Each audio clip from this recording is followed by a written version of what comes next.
One of the best ways to handle transition questions is to start by simplifying as much as you can. So let's start with the words themselves, the transition words. You don't use words like hence probably in your daily life. You are not like a member of the knighthood in the Middle Ages. So it's not a word you're probably using often, but it just means so. It's a cause and effect word.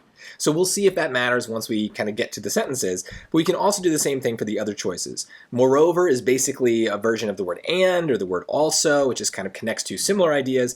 And nevertheless is basically like but. It just connects opposites or shows a contrast. The word next, hopefully you know. That's a word that involves time in some way, so we'll know if that matters if they seem to be setting up a chronology. Now let's do the same thing to the two sentences. The first sentence doesn't really matter, but I'll read it anyway. When in the 1800s geologists first realized that much of Earth had once been covered by great sheets of ice, some theorized that the phenomenon was cyclical, occurring at regular intervals. Each ice age is so destructive, though, that it largely erases the geological evidence of its predecessor. Geologists were unable to confirm the theory of cyclical ice ages until the 1960s. So that may seem like kind of like a random thought, but if we narrow it down a little bit, it makes sense.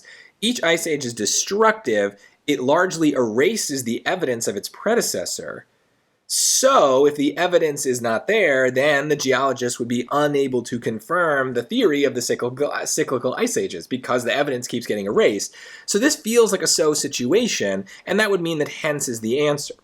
Another way to think about it is that this is kind of a negative sentence, and so is this one, and so we wouldn't really want to use a word like nevertheless, which shows a contrast, maybe between a positive to negative, negative to positive, and there's nothing about time, right? I mean, I guess that they're talking about the 1960s, but it's not like we're talking about two events in the 60s that happened first and then second. The ice ages happened thousands of years ago, and now we're talking about researching them in the 60s.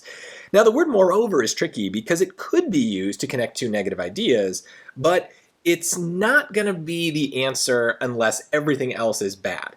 Basically, it's not really a transition word at all. It's just a way of kind of moving on to your next point. And so if your next point is not really related to the one that comes before it, then it would make sense to use that transition word.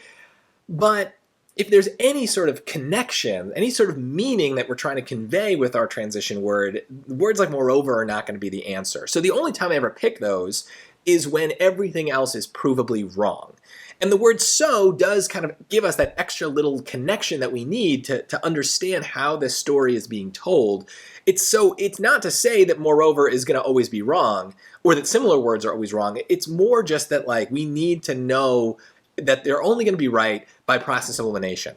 So if you are between a word like so and a word like and you're really unsure, it's more likely, I guess, that the word so is going to be helpful, a word like hence, because it does kind of convey that extra meaning, but it's hard to say. These transitions are tricky. They do depend on the circumstances, but I think in all cases, the circumstances are easiest to understand. We can simplify them and really boil everything down to more familiar words and simpler ideas in the sentences. And that way we can kind of just hear the connection the way that we would say it as if we were writing an essay or paper on this topic.